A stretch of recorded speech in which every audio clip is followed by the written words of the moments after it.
નમસ્કાર, સમાચાર સાથે હું હિના। હવે જે સમાચાર છે એ આપના માટે છે। કેરીના રસિયાઓ રસ ખાતા પહેલા સાવધાન થઈ જજો।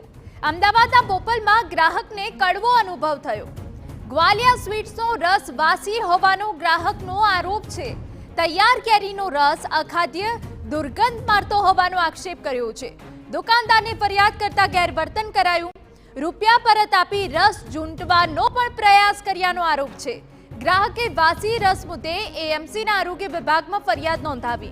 વાસી અને અખાદ્ય રસો દુકાન સંચાલકો સામે જ ઢોળીને નાશ કરી દેવાયો। આ રસમાં પહેલાં હું અહીંયા આવ્યો હતો, પહેલાં મેં પછી ટેસ્ટ કર્યો તો મને ટેસ્ટમાં ગડબડ લાગી, પણ મેં કીધું એક ચમચી ખાધો હશે એટલે એવું લાગશે। પછી ઘરે લઈ ગયો, ઘરે લઈ જઈને પછી સ્મેલ આવવા લાગી। પછી હું પાછો લઈને આવ્યો, બતાવીને પછી મેં કીધું તો પછી મારી જોડે જેવી તેવી રીતે પહેલાં વાત કરવા લાગ્યો। પછી કે હું તમને બીજો આપી દઉં।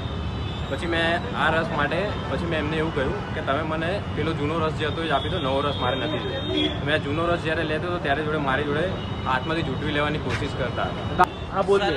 सर ने आमरस लिया तभी मैंने टेस्ट कराया सर को, दोनों लोगों ने टेस्ट किया, आमरस अच्छा है लेके गए। फिर ये वापस लेके आए कि आमरस खराब है, नहीं अच्छा लग रहा है। दूसरा वाला टेस्ट कराया, बोला पैसा दे दो, तो मैंने इनको पैसा दे दिया। इनका आरोप है कि आपने बदतमीजी की उनके साथ। कौन सा चीज का सर? ये खींचने का प्रयास किया? नहीं, मैं वो कैमरा है, इन्होंने ही खींचा, मैंने कोई नहीं खींचा। वो उनके पास में ये रस फ्रेश है, फ्रेश रस है ये? हाँ सर, ये जब आए तब टेस्ट करके लेके गए, इनको अच्छा ये लगा। रस का जो आपके पास जो जत्था है वो फ्रेश है? सर आप जब आए तो टेस्ट किया तो सर वो अच्छा था तभी लिया। फिर दोबारा आएगा बोले बराबर नहीं, तो मैंने दूसरा टेस्ट किया, नहीं लेना पैसा किया तो मैंने पैसा वापस दे दिया।